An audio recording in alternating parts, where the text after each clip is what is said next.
It's our last formal show of the year, the last regular show of the year. It's going to be a big show.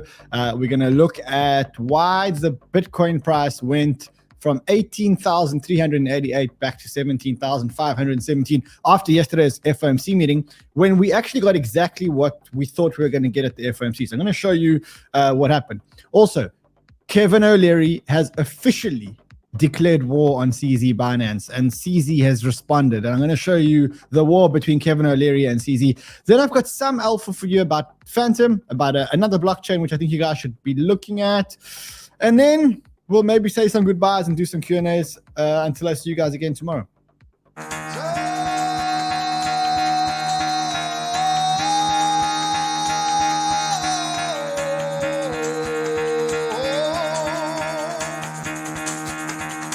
Get the fuck out of bed, bitch. Go.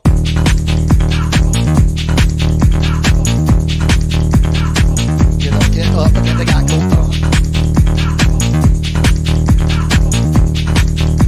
Time to wake up, bitch. Get up. Get up. Get up.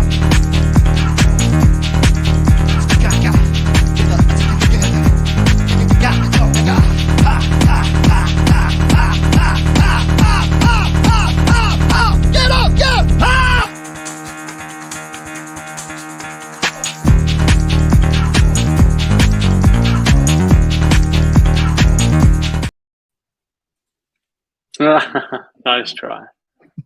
I got you. Last time this year, bro. Welcome back, guys. Nice to see you guys again. How did you sleep last night? How was your sleep last night? For those of you who've just woken up, how did you sleep last night? Tell you one person who didn't sleep so well was SBF, because this is where he slept last night. Apparently they tried to bring him vegan food, but they wouldn't let the vegan food. They wouldn't let the vegan food in last night. Apparently he's in good spirits though. For anyone who really cares, he is in good spirits. And not only is he in good spirits, but apparently there's no more rodents. They apparently have cleaned out the jail cell of rodents, so it's not that bad. If you didn't have a good sleep, just keep thinking to yourself, well, you had a better sleep than SBF. It is our last regular show for the year. When I say our last regular show for the year, tomorrow I'm going to the World Cup with our sponsors, Bitget. Hopefully I'm going to get to meet Leo Messi. I think that's part of the agenda. I really hope so. And I will have my laptop with me. If anything happens, I will be broadcasting. But otherwise, there's not going to be like regular broadcasting. And then, then we're going to Christmas. Then we're going into New Year's. So I'll be intermittent. Carl is doing a show tomorrow because he forgot to do something today. That's it. So yeah, quick show tomorrow. Sheldino is skiing in the Swiss Alps. So if you're anywhere in Switzerland and you want to go and meet Sheldino, you can do that. And we'll just all have a break, but we'll be on Twitter. And most importantly, we'll be on Discord. So everybody is live on their Discord. If you want to be in the Discord, referral link below, use it, click, upgrade yourself to VIP. Also today, we are giving away BYBIT giveaways. And we will, when we do intermittent shows, we'll catch up on all the days. So if you haven't signed up with the BYBIT link below, make sure that you do sign up. No one's won the 50 grand yet. No one's won the 20 grand. No one's won the 10 grand. There's lots of prizes to go. All right, let's get straight into the alpha. Someone says the bottom is when the show stops. Sheldino living life, my man. If only you knew how well the guy was living life. He's amazing. I am trying to get Mr. Wonderful on, but he's been very busy. As you can see, he told me yesterday he was at the Senate. He told Fred yesterday he was at the Senate and he was testifying and whatever else. All right, so let's look at the alpha, because remember, that's the deal here. I bring you the highest alpha per minute show on the interweb. You just subscribe. You are nowhere near the 600,000 that you promised us by Christmas, which means that we're still 6,000 people short. So please subscribe to our channel. So this is what happened yesterday. We had the FOMC meeting. We got a 50 basis point rate hike. We got actually exactly what we wanted, but Bitcoin went from 18,400 to 17,524. Looks like the market is digesting what they heard yesterday. And it's the same thing every time. It is the same thing every time. The market always forgets in between FOMC meetings that Powell is going to come out and say exactly the same thing. He's been saying the same speech every single time. I'm going to show you that in a second. Dixie, 103.641. So still very much printing that lower low right now. Then we have BNB back at 264. That's because of the bank walk.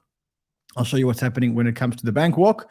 And then Solana at $14 was close to $15 yesterday. So that's what's happening on the market. Let's quickly, because I know Powell is a very, very boring man. Let's quickly just review yesterday's FOMC and why the market responded like it responded. And I kind of knew there was going to be shit when he started, because I know that when he starts like this, when he says, before I start, I just want to say, then you know that it's not going to be a good speech. So listen. Good afternoon. Before I go into the details of today's meeting, I'd like to underscore for the American people that we understand the hardship that high inflation is causing, and that we are strongly committed to bringing inflation back down to our 2% goal. So when someone walks into a negotiation or walks into a speech and he starts off with like a big statement, like, we know how you're feeling about inflation, you know he's going to be addressing inflation more than the easing of interest rates. Because he could have said, good afternoon. We know that interest rates are causing those of you that have mortgages and credit cards big problems.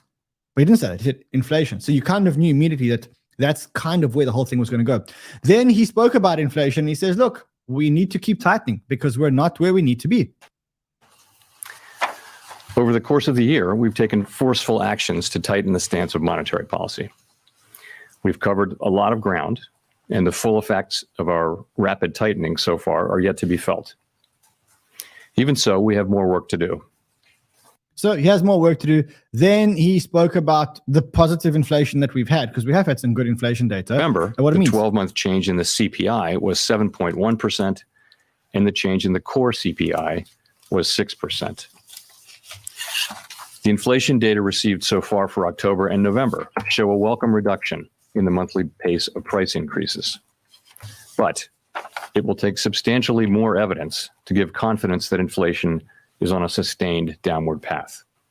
Okay, so that's what he said about inflation. Then they spoke about the dot plot. And remember, the dot plot is that piece of paper, or that chart where they plot, all the Fed officials plot where they think interest rates are going to land up. So this is what it looks like.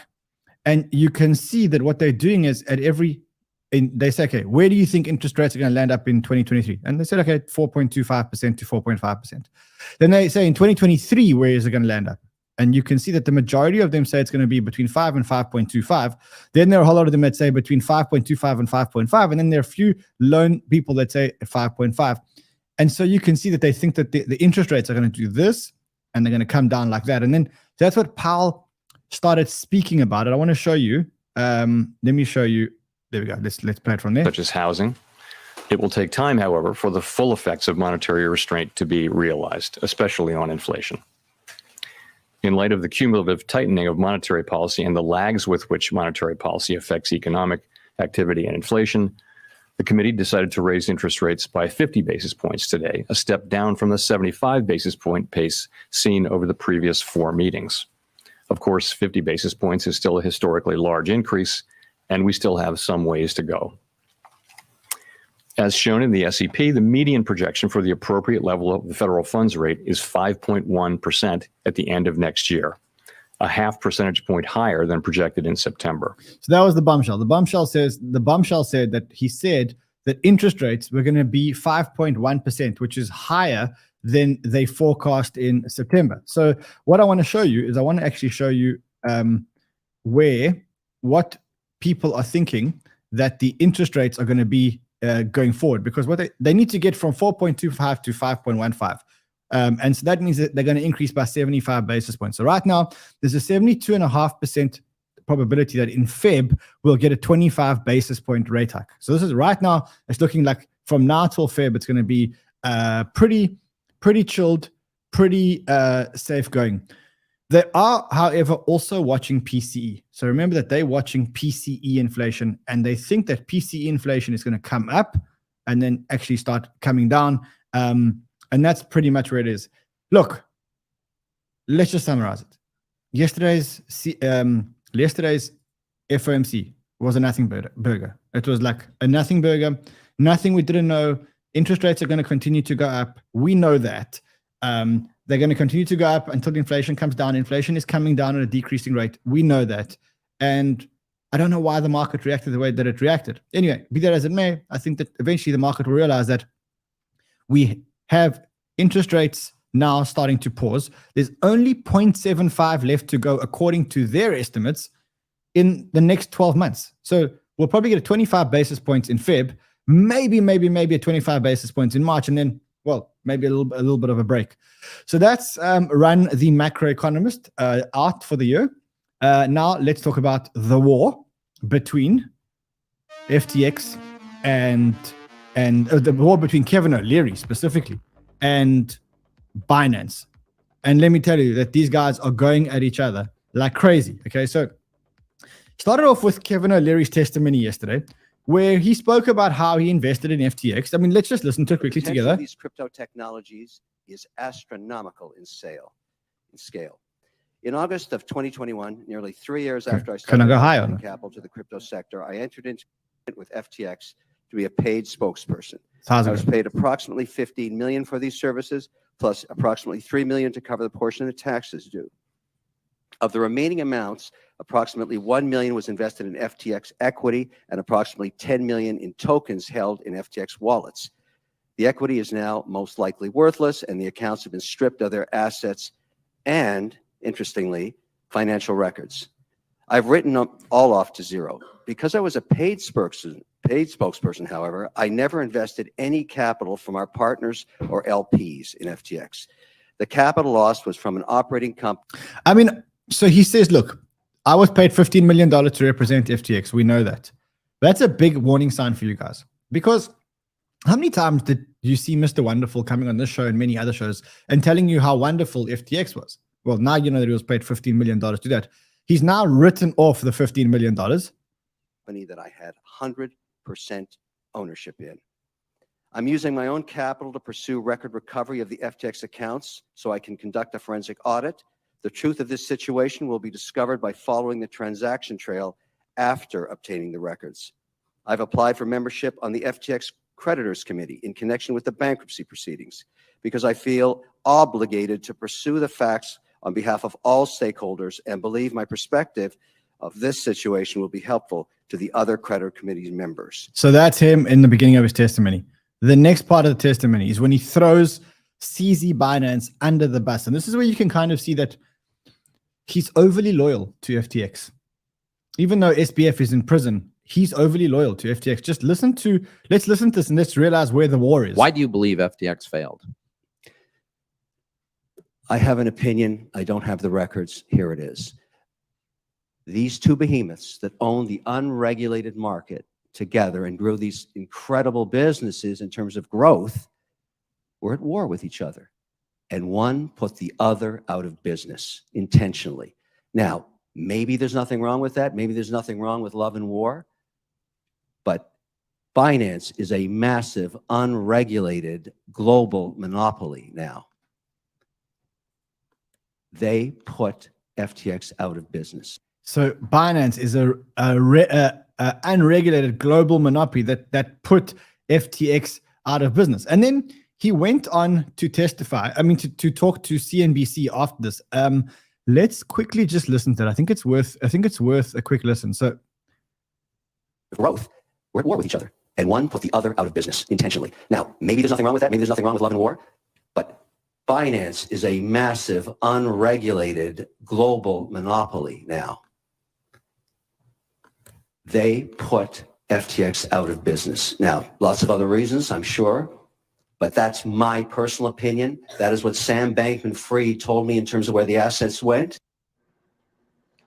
Kevin joins us now live. So Melissa Lee then asks Kevin, she says, look, it wasn't like Binance was the one doing irregularities and taking money from FTX and putting money into Alameda. And Kevin O'Leary says the following. He says, where did this shit begin? The shit began when FTX was going out to the regulators to try and get licenses in all jurisdictions. And the regulators looked at the cap table of FTX and they said, hold on a second. Binance owns 20% of FTX. And if Binance owns 20% of FTX, we're not giving you the licenses unless you give us certain documentation and certain information.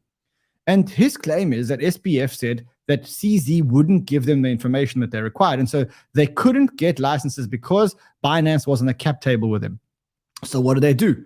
They bought Binance out. Well, how much did they buy Binance out for? Let's listen to what he says. So let me actually take you there. How much did they actually pay to buy out Binance? This is where it gets a little bit interesting, and you can start seeing this narrative that Kevin O'Leary has started to drive. So let's listen a little bit. Told me the first time I talked to him, I said, Sam, 24 months, where's the cash? Keep it simple. We don't have to get complicated here. I don't want to hear about the trading. Just where'd the cash go? Use of capital off the balance sheet. I'm a balance sheet cash flow guy. Walk me back. He said, I think I spent $2 billion buying back stock from CZ. I said, $2 billion? Day later, I'm starting to think about this. I call him back saying, look, I just got called to testify in hearings. I got to have the real information. I got to have the truth. Was it 2 billion? Yes or no? He said, maybe it was 3 billion. I said, 3 billion. So his allegations are that SBF took 3 billion of customer funds, and he did this to buy out CZ and Binance because they wanted to get Binance off their cap table so that they could get more regulation. You can see now, this is with the part where he reveals his intentions. Okay, so let's listen. This is the part where he starts revealing his intentions. He said maybe it was 3 billion. Clearly have some choice words for Binance. It almost sounds like you think that was a great trade for Binance. I mean, short of the company going bankrupt, they made $3 billion, $2 billion, whatever Sam Bankman-Fried paid for that stake. They made that. It was a brilliant move. But if you think after what happened today on the U.S. Senate floor is going to make it easy for Binance to get licensed anywhere on earth, I don't think so. Right. I don't think so. So you see, this is the whole play here. He went to testify to try and make Binance look so bad because he knew that everybody was watching the testimony. And so he said it himself. He said, well, yeah, just let's listen to that part again because I think it's worth listening to again now that you have context. They made that. It was a brilliant move. But if you think after what happened today on the U.S. Senate floor is going to make it easy for Binance to get licensed anywhere on earth, I don't think so. Right. So you can see he's gone out there to make sure that Binance doesn't get any more licenses around the world. A lot of people are questioning Kevin's position because he's a paid spokesperson. He's getting paid $15 million, and it feels like he's overly loyal to SBF. And a lot of people are starting to ask a whole lot of questions, like Patrick Bet David. We're at war with each other. He's asking questions. Peter Schiff. Okay, Peter Schiff always asks questions. He never has the answers, though. Always has the questions. And Binance responds to this by saying, "Look, the best way to debunk the fight is just to get more licenses." And he announced 2 more licenses that they got in Guam and American Samoa. Kyle, Jimmy, do you want to? Hey, man. Do any of you know where Guam is?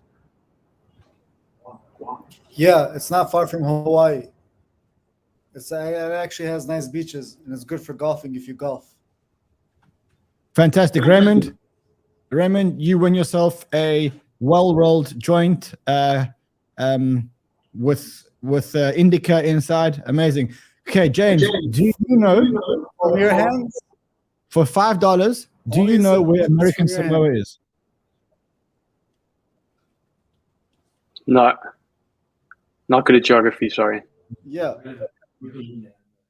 You win the prize for the most improved scholar this year. All right, so that is what's happening here. Binance is now CZ saying, look, it seems that not only changed Kevin O'Leary's, the 15 million not only changed Kevin O'Leary's mind, but it actually made him even align with the fraudster. So that's the price. Okay, I'm going to give credit where credit is due. The one thing that Kevin O'Leary did do is he really shut up Senator Karen. This is one of the people that I hate most in the world, and he shut her up. So just listen to this. So, Mr. O'Leary, I know that you are a big supporter of crypto, even after you lost $10 million in FTX's collapse. As loud as it goes. But you are an investors. So let me ask you, do you believe that the potential benefits of crypto are so promising that we should accept weaker anti-money laundering rules and weaker compliance from crypto firms than we require from banks, from brokers, and from Western Union? No, I think we should apply the same regulatory structure that we apply to existing trading of stocks and bonds on exchanges tied to broker-dealers. That is not complicated. It's already been implemented in other countries. And so, and I take issue, Senator, with your concept that it makes it easier to do money laundering. Currencies have been used for drug trafficking since the 60s in the American dollar, when it was thrown out of a Piper aircraft in a duffel bag. The American dollar is also used by bad actors all the time. Mr. O'Leary, I appreciate your point that everyone tries to engage in money laundering. That's what terrorists do. That's what drug dealers do. And that's what states like Iran and North Korea have done. The only point I'm trying to make is, should the same rules against money laundering apply to crypto in the way that they apply to banks, to stockbrokers, to credit card companies, to Western Union?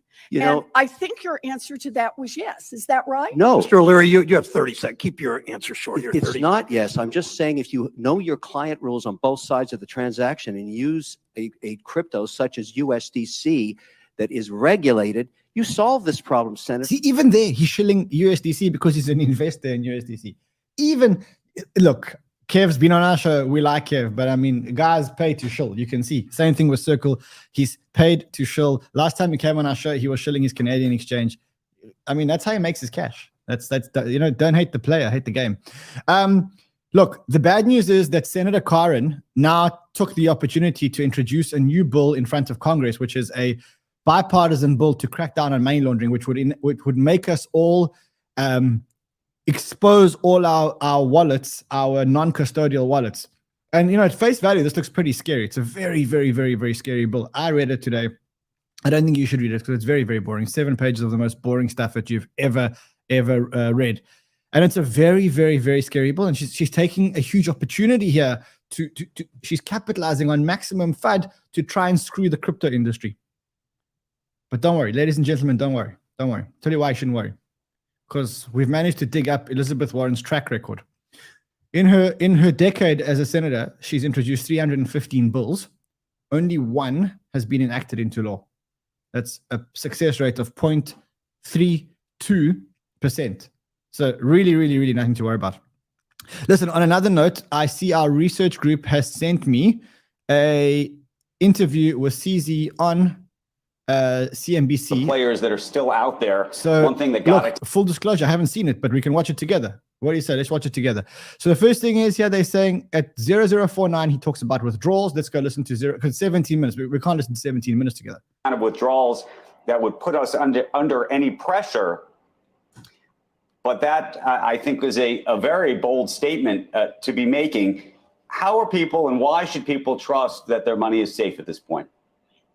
So I think thanks, Andrew, for having me. And the well-run crypto exchanges should hold user assets one-to-one. So user deposit Bitcoin, we hold it in Bitcoin, we move to a cold wallet, we keep some in the hot wallet. And people, they sell it. Now the Bitcoin belongs to somebody else, but we still hold it in the cold storage. People can withdraw 100% of the assets they have on Binance. We will not have an issue in any given day. So 100% of the users withdraw 100% of the assets, we'll be fine. This is very different for traditional financial people to understand because banks run on fractional reserves. And the traditional regulators, many of them may think that it's okay for crypto businesses to be running on fractional reserves. That is not okay. In crypto, there's no central bank printing money to bail out banks when there's a liquidity crunch. So crypto businesses have to hold user assets one-to-one. Okay, so at 208, he speaks about USDC. Around customers wanting USDC. It looked, at least from this vantage point, that what was happening here could have been avoided if, and tell me if I'm wrong about this, you allowed customers to deposit and hold USDC instead of what it looked like was that you auto-converted them into your own exchange dollar. Am I wrong?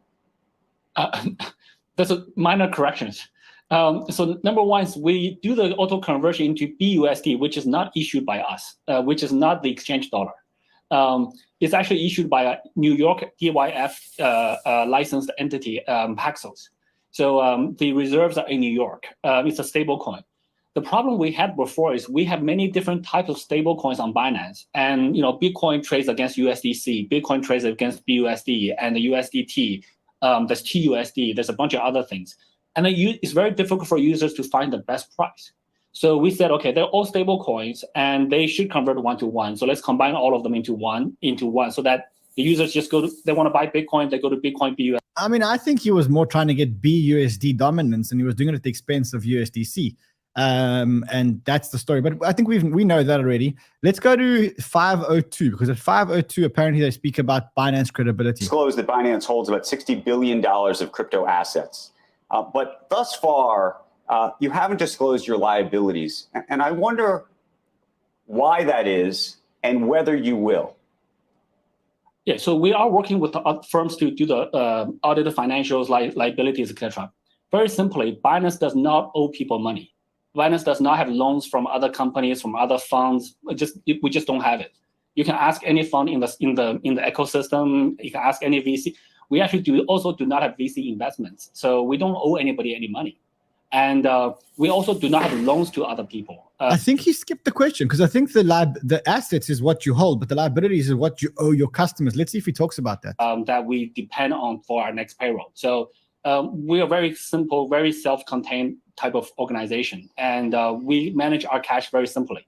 So that's very, very different from the FTX situation, where so people who are hurt by FTX are now worried about everybody else, and they were defending FTX before. That's why they have money on FTX.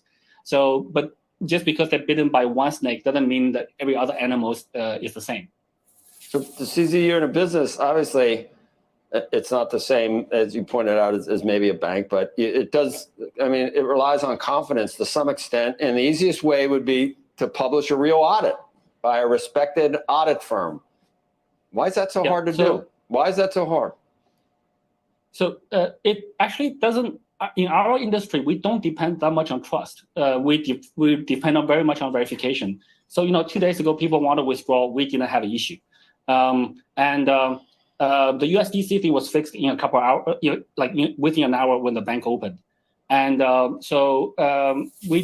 every other asset works just fine. And we are working with auditing firms. Interestingly, many audit firms are kind of scared to work with crypto businesses. They don't want to. There are a few audit firms that audited FTX, and they got burned because they give the stamp of approval. And I don't know how they did the audits, but the audits don't reveal every problem.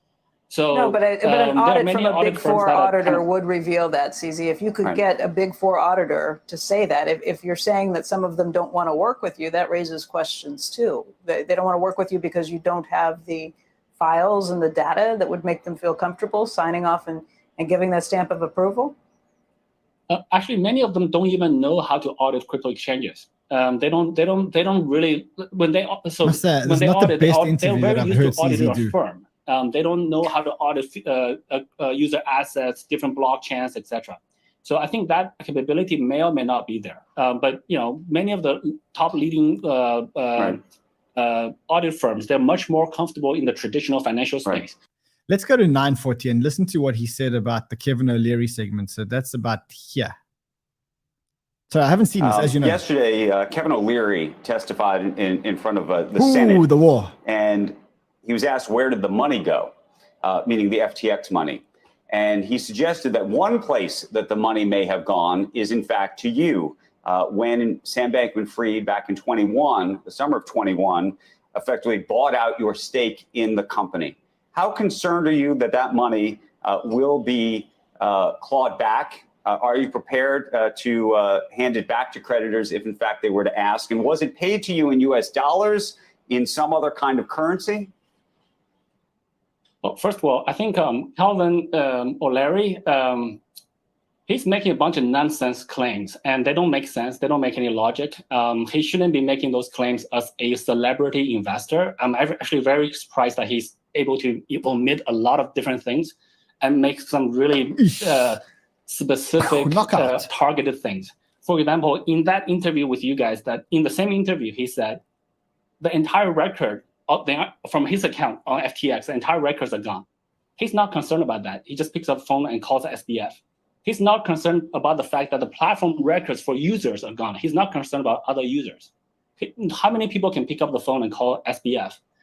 And he says he was talking with SBF up until the point that SBF was arrested. Yeah, that's an indicator of a very special relationship. Yeah, I see your point, and I don't think the problems that existed at FTX were simply any back and forth between your two firms. It definitely led to the disclosure that there had been money that was taken, but that disclosure raises lots of questions about firms like yours.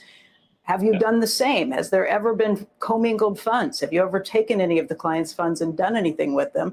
And again, why should we believe you? Because Sam Bankman-Fried told everybody, no, that hasn't happened. And he tweeted a lot of the same stuff that you've been tweeting in recent days, which I think gets back to this idea of show me the money. Yeah, so let's get back to show me the money part. So Calvin omitted the fact that there's no records. That's not a problem to him. So he just want to talk to Sam and believe whatever Sam says. He doesn't want to look at the records. And if you look, and he wants to omit all the small spendings, $50 million, $200 million. $200 million of small spending, that's very convenient. He says he didn't know that Binance was a shareholder of FTX. So he invested in FTX without looking at the cap table. But he was very specific in the way he counts for a transaction 2 years ago. So that's kind of contradictory. So I think Calvin's a liar. So I think he's lying about a bunch of stuff. So that's his problem. To us, we want to be transparent. We want to set the golden standard for reliability, solidness in this space. Do it. And we're taking a number of actions. But let's go just back to the specifics here. In 21, Sam Bankman-Fried said that he bought you out, your stake in the company. I imagine he transferred funds to you, likely somewhere between $2 and $3 billion. Is that right? I remember it was $2.1 billion at the time. And a big chunk of that is in FTT tokens, which are now worthless. So he sent you FTT tokens, and you believe that the majority of the $2.1 billion was that? It's a combination of, I believe it was a combination of BUSD, BNB, and FTT. I don't know the exact combination now, but it's probably about, I don't remember exactly, but FTT is a big chunk. And that's why we still had even after the FTT price dropped over the last year, we still had $500 million worth of it, $580 million worth of it on the day when we transferred from the address we received a year and a half ago. We never touched it. We actually kind of forgot about it. And then we transferred it on the blockchain from that address we received to Binance.com, and that got picked up by the community. So in this industry, everything's very transparent. Well, but my question to you is, both a bankruptcy judge and potentially others could seek, like they did in the case of Bernie Madoff, frankly, I mean, he bought 2 shares. To seek to claw back that money. Are you prepared to send that money to them? And by the way, I mean, and maybe this is a risk to your firm. Some will measure it as the value of FTT today. Some may measure it on the value of FTT at the time. So if you had to send a check in US dollars for $2.1 billion, could you? So I think we'll leave that to the lawyers. I think our legal team is perfectly capable of handling it. My expectation, though, just from common logic, is that there was a lot of spendings after that transaction in the more recent times FTX done to Miami, football stadiums, referees, sponsorships, even to Calvin himself. But would you be able to handle it if somebody asked you for $2.1 billion back? Would that be okay? Would you be able to still withstand things? We're financially okay. Yes, baby. We're financially okay. Including you have $2.1 billion to give away. If somebody came to claw that back, you'd still be fine? We'll let the lawyers handle it. We are financially strong. I must say, it feels a little bit like they were much softer on SBF. It feels like. I mean, these are the same people interviewing SBF. They were much softer on SBF. The $500 million that you guys spent on Twitter, where did that money come from? Are you confident in that? Or do you have additional money? And the reason I ask these questions is, again, you guys aren't FTX, but FTX was making a lot of investments in other places that turned out to be customers' money. Where did you guys get the money for the $500 million investment in Twitter? we don't use customers' money. We have revenue. Our revenue comes from trading fees, and we have very solid revenue. We do not spend on crazy advertisements. We're okay. And we paid the Twitter investment already in cash. Was done. It was not customer money. That I can guarantee you. CZ, one other related question, which goes to interest-related products. The way interest-related products work, from my understanding, the way you can actually capture the interest to create some semblance of profit for yourself is to effectively lend those shares out, typically for people to then short them. That's how this all works. Is that changing given what's happening, or what's just happened with FTX, and have your either lending standards or how this all works shifted? So there's different types of those type of products. There's what FTX doing is that they just take customer money without permission and give it to Alameda to trade. And that's a very different situation than when a user puts their money into a program, say a earnings program, and that is used for other traders who are on the system, who are properly margin monitored. And if they go through their margins, then they will be liquidated. So the way we do that is we do have a program called Earn, where people can put their money into a program to earn interest. That money is used for other margin traders to borrow from. And we actually sometimes we do run out because the demand supply sometimes don't match up. But the money never leave the platform, and we do margin controls for those. We do risk management for margin traders just across the board. And so we don't have an account with unlimited leverage like Alameda had on FTX. That is very different. Okay, CZ, we appreciate you joining us today. So I think it was a good interview. I mean, CZ it does look a bit tired, I'll be honest. I mean, I know my friend CZ, and he does look a little bit tired, but I think it was a good interview. And I think that there's a big war going on, and that's the story. Anyway, let's move on to the next story. We've got lots of stuff to talk about, because that segment in our show was not really supposed to be here. This is a brand new segment. This is where SBF spent the night last night, guys. First night that SBF spent his night there. This used to be a rat-infested place, but look, someone did try and bring him vegan food, but they didn't allow them to bring vegan food. Next question now is, who else is going to get arrested, and when are they going to get arrested? And remember that the New York Attorney General, he said, the U.S. Attorney General, he said that they're not going to stop now. We are not done. Now, what it seems like Caroline is working with the feds. It also seems like we now know who the $20 million man is. So remember that the SEC said that they gave $20 million to the whistleblower on FTX. So we now know who the whistleblower is. The whistleblower is none other than this guy over here. His name is Ryan Salame. I know him. I've seen him at all the conferences. He is the guy that reported. You can see that on page 49 of his document, which is, it says the FTX is a digital company duly incorporated under the laws of the Bahamas and is registered. Regrettably, the commission was informed today by Ryan Salame, who is the chairman of FTX Digital Clients Assets, which may have been held with FTX Digital Assets. He says assets which were held with FTX Digital were transferred to Alameda. Alameda and FTX Digital are related companies. Specifically, Mr. Samuel Bankman-Fried is the founder of Alameda. And the commission understood Mr. Salame is advising that the transfer of client assets in a manner which was contrary to normal corporate governance. So it looks like this is the guy that reported it. So maybe he's pushing for a better sentence. He is one of the big donors to, was it Democrats or Republicans? I think he's a Democrat donor. Let's have a look here. No, he is. Here we go. He's a Republican donor. And yeah, so maybe that's what they were arguing about. I don't know. All right, the next one that could go down, as we've said before, is, okay, so just one more point. Salame and SBF were buying condos together in the Bahamas. They spent $256 million together. So at some point, these guys are working very well together, but then the relationship must have turned really sour. And because it did, now it looks like the one ratted on the other one. And this is weird, because if you think about when FTX went down, which is November the 7th, it says, he writes a tweet on November the 7th saying, it's so powerful learning who your friends are. Very excited to grow with them in the long term. It's not hard to genuinely figure out who cares about customers and who doesn't if you look at the past insanity. I don't know. What do you think he means there? Then the other two guys. So Nishad Singh and Gary Wang. Remember, these guys got loans from FTX for $554 million and $224 million, which are now recallable. And so, I mean, for those of you who don't know who Gary Wang is, he was the CTO. So that I'll show you in a second what he looks like. If I have something here of what he looks like, I'm sure I have. That's Trabuco. Okay, so that's Nishad. I don't have a Gary Wang picture, but that's Nishad.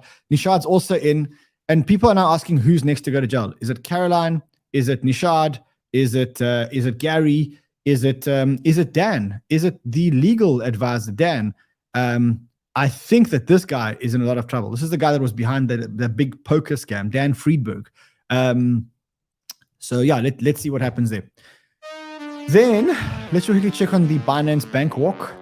And specifically, let's check on the Binance. Remember, yesterday there was about 60 or $61 billion in the Binance wallets. Let's see. Obviously, the price came down. So because the price came down, you would expect the number to go a little bit down. 58. Now there's 59.5 billion. So the bank walk is basically not even non-existent. There's not much of a bank walk going on. There is still a lot of FUD. Kim.com says, after our Twitter spaces and my comments about CZ's role in the FTX collapse, I've been contacted by Binance insiders, former and current. The stories they share, not just with me, paint pictures of the Wild West, lawlessness, and I'm certain that Binance and CZ have a lot of trouble coming. That was on the December 15th. This was today. So later on today, I'm going to be joining Kim.com on a Mario Spaces, and we will discuss this. So make sure that you guys tune in. Don't forget, if you want to go, just go to Mario's Twitter page and sign up for it. Also, Mike Alfred continues to FUD. I'm starting to lose a little bit of credibility with me, to be honest. The other domino that could fall in the market is DCG, and I mean we haven't heard from Barry Silbert for a month, and lots of questions are being asked now about Genesis, and if Genesis goes under, there's a recallable loan to DCG, and that could put DCG out of business, and people are starting to worry. Andrew says, chat with Genesis creditors today. Genesis owes more than $2 billion to creditors. Genesis bankruptcy triggers a $1.5 billion in callable loans from DCG, and that would make DCG bankrupt, which would trigger a huge GBTC liquidation. I don't know if I believe this part, because I would probably just sell GBTC, and I think that someone like BlackRock would potentially buy it. But hey, who knows? Who am I? I'm just a YouTuber, and those are the smart people. A couple of other things. There is a rumor that today we're going to get settlement in the SEC versus Ripple case. So I want to just say that rumor is bullshit. There's no settlement happening today. I've spoken to people in circles, and they tell me that there's no settlement happening today.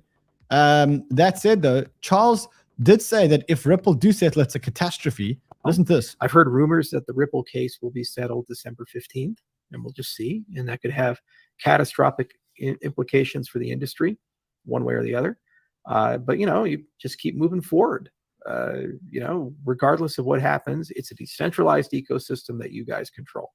And the United States of America doesn't get to say that Cardano lives or dies. You do. The world. Okay, that's the point of decentralized ecosystems. And we're going to work as hard as we can on our side to make that protocol better, but we're just a voice in a chorus. There's 15 other development companies. There's an MBO on the way, complete on. I've heard rumors that the Ripple case will be settled December 15th. Okay, so that's what he said. He also spoke on a Twitter Spaces. I mean, I think you guys heard this, but let me play it again. Charles, any prediction on how the impact of this XRP Ripple lawsuit is going to have? Well, that's a little off topic, but I did make a statement. I heard from a friend of mine who's in the legal circles that there may be a settlement or decision on the summary judgment on December 15th. I think that's before the judge goes on vacation on the 17th. If not, it's likely going to get resolved Q1, but I don't have any more information than that. It's just not happening. Also, okay, so a couple of other things. One is there were a whole lot of influencers which were charged with fraud by the SEC. I did some digging. These influencers all had a pump and dump scheme on Telegram and on Discord, and they were pumping stocks. They weren't even pumping crypto, but it just shows that people are very, very, very serious about coming after influencers. If you have been following any one of these influencers, well, now you know. I haven't been following them. I don't even know they are. Then I saw this. I think we should keep our eyes on Immutable X. Immutable X has grown from 5 to 100 plus games in 2022, and over 50% of them have been onboarded in the last 3 months. There's something going on Immutable X. You got to watch Immutable X. It's like the 3rd day in a row that I've seen stuff on Immutable X. And then I saw that Andre is again tweeting stuff on Phantom. So I think we've got to keep our eyes on Phantom too. Kyle, is it what box number is it? Let's see. Okay, so we're doing. Remember, we're going to continue doing this right through the festive season. So let's see, Google. Let's see, Google random number generator 2. Of course. Box number 2. Of course, it's the box number 2. 44.6%. Why do you guys keep voting box number 2? You kill me. Okay, so what is the account number? The account number today is 1707. What does 1707 win today? It's box number 2, right? Yeah. No problem. Let's go. Let's go to box number. We'll go to account number 1707 in a second. Box number 1 gets, I bet you it's like $50, and then box number 2 is like $2,500, and box number 3 is $750. You want to take a bet? Yes. Okay, box number 1 says, what's in box number 1? I don't know. Holy shit. Holy shit. Holy shit. What? What? That was the least votes, 23%. They lost. You snooze, you lose. There was $50,000 in box number 1. And you guys chose box number 2. Put it in my box for tomorrow. I'll give it to them. $50,000! There was $50,000 in box number 1. And you guys chose box number 2. My goodness. Okay, let's look at box number 3. Can't be $50,000. $15. What's in box number 2? By the way, the 50,000 is not eliminated, right? Or is it eliminated? How does it work? You can have it again. Can happen again. Okay, can happen again. The numbers don't get eliminated. All right, box number 2, which is the one that was won. The first one was 50,000. The second one was $15. The third one was $500. You chose box number 2. There was $50,000 in box number 1. 50,000. You saw it. You saw it. Holy shit. Okay, let's go to number 1707. Let's just see which date. There we go. 1707. Let's see who wins $500 when they could have won $50,000 if you guys just didn't vote for the same box every single time. Okay, 1707 we said, right? Let's go to 17. I cannot believe we're at $50,000 in the box. $50,000 was in that box.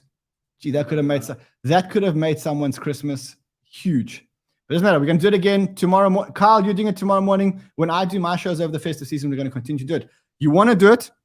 You go to the link below. You sign up with the link below. You deposit $250 into your account, and you don't have to trade. You don't have to do anything, and you can win. And we're going to do at least 10 more of these between now and Christmas, so you got a chance to win. The winner for this one for $500, account number 245674492. Email giveaways@cryptobanter.com, verify your identity, and bang, the money will go into your account. That's a simple. It doesn't get better than. There was $50,000 in box. Imagine $50,000. Raining $50,000. Lastly, remember that for Bitget, now if you're American, they're not taking any more American customers unless you use a VPN. That's what they said, not me. And if you are a customer, you've got nothing to worry about because your IP address ain't going to be blocked. So if you signed up, congratulations. If you didn't, VPN link below, you know what to do. It feels so weird. Guys, I'll see you guys again. I'll see you when I see you. It might be this side of the year. It probably will be this side of the year. It might be in 2023. No, I'll be back before 2023. But in case I don't see you guys for a few days, first of all, I want to thank you for all your love and all your support in one of the toughest years of my life and one of the craziest years that we've had in the crypto market. I want to thank you all for being here through thick and thin. I want to say that, from the bottom of my heart, for those of you who are still here with us, you really, really, really are part of the family.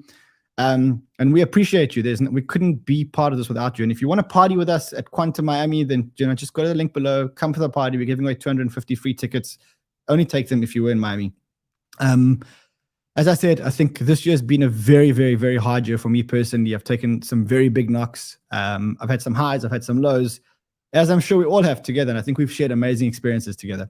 And from the bottom of my heart, I want to wish you guys a happy, healthy, blessed festive season. And I'm sure I'll speak to you before, but for those of you who don't watch, I want to wish you guys an amazing 2023 filled with health, wealth, peace of mind, happiness, and lots of banter love.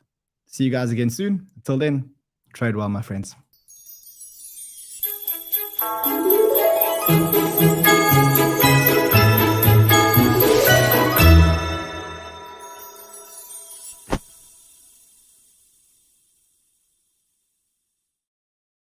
Now it feels like you should play a Christmas tune. There was $50,000 in that box. Unbelievable. Imagine that. Eh? Imagine, and they always vote box